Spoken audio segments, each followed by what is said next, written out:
if I was her, I'd use her as a manager before in a ring. Anybody can ring announce, bro. I mean, she was a good ring announcer, but come on, let's face it, anybody can ring announce.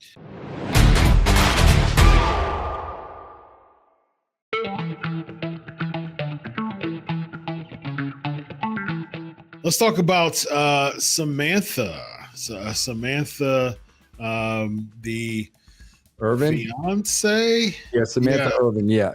No, I was trying to figure out. I don't think they're married yet. I don't think so either, but I'm not 100% positive. Yeah, so I think she's the fiance still of Ricochet, Samantha Irvin. And so she had she was revealing she had a 2-year non-compete. Speaking of non-compete. Yeah, but Chris, this is a little different. This is a little different because I'm not sure if she didn't ask for her release. As far as I recall, there was it was unexpected across, the backstage, because that was when I was really heavy into texting people backstage when that happened. And because if you ask for your release, it's a totally different story, because at that point, if you're asking for your release, they're thinking you're going somewhere else. So yeah. I kind of get it in that case. But what do you know about that? What are some details you know? I'm not sure, bro. I almost think she asked for her release because Ricochet went over to AEW. Now, if she asked for her release and they granted her release but said you're going to have a 2-year non-compete, that's a different story than them releasing somebody and telling them it's a non-compete. So I'm really not sure what her situation is. I'm wondering what she signed though. That's what because the default is 90 days, right? And yeah.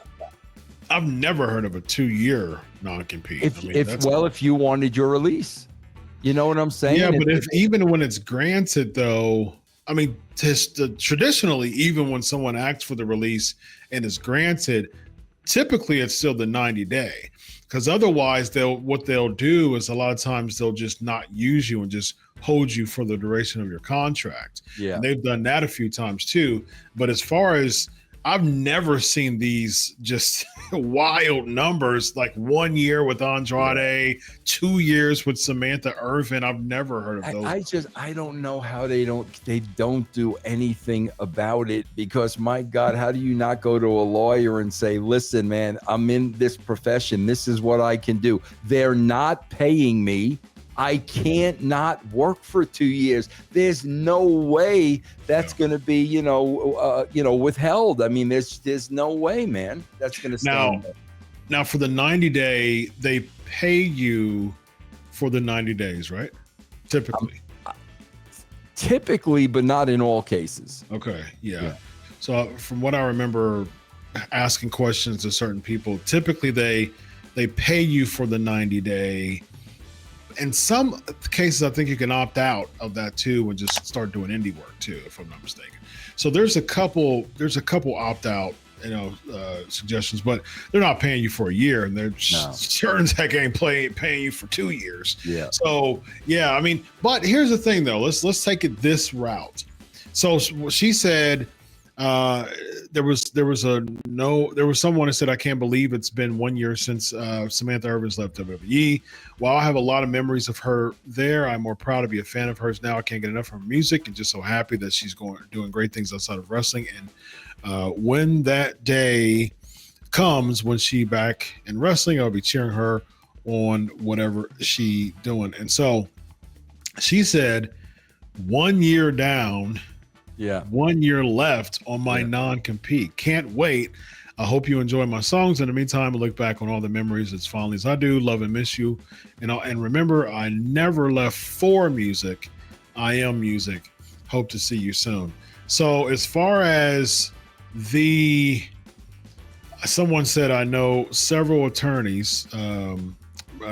Actually, Mercedes Martin said that. Yeah, I saw that. She said, thank you, my girl. So I think she knows. I think, well, maybe she doesn't. I mean, to your point of what you're saying, but it would seem like she would know that she can fight this. But at the same time, this is where I think the juggernaut companies, especially like a WWE, they can put that contract in there and non-compete. I think this is the advantage they have to a lot, toward a lot of wrestlers too. You're not getting that money paid by WWE anymore. There's a good chance that you're not going to get paid that much anywhere else. So you just can't afford to fight it out. I mean, I think that's one of the biggest things. Like Samantha Irvin can't afford to fight out, this 2-year contract. And by the time all the attorneys and all the dates and the notions and all that, it's going to be a year later. Yeah. And then her contract is already going to be up. You know what I mean? So it's not even worth the fight. You can tell. Yeah. Do you think she'll be back in the announcing world in AEW specifically, either as announcer or a manager?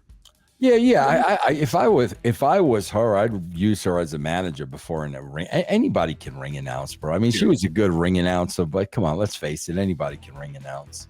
I think it would be a good, fun challenge for her too. To start to really show more of her personality. She shows a lot of her personality on Twitter. Yeah, and I think that personality can be translated onto AEW, especially as a heel manager to her, fiance Ricochet. Yeah. I think, again, please, if you're listening to this, Ricochet or Samantha Irvin, I'm thinking fiance, maybe married now, but I'm not sure.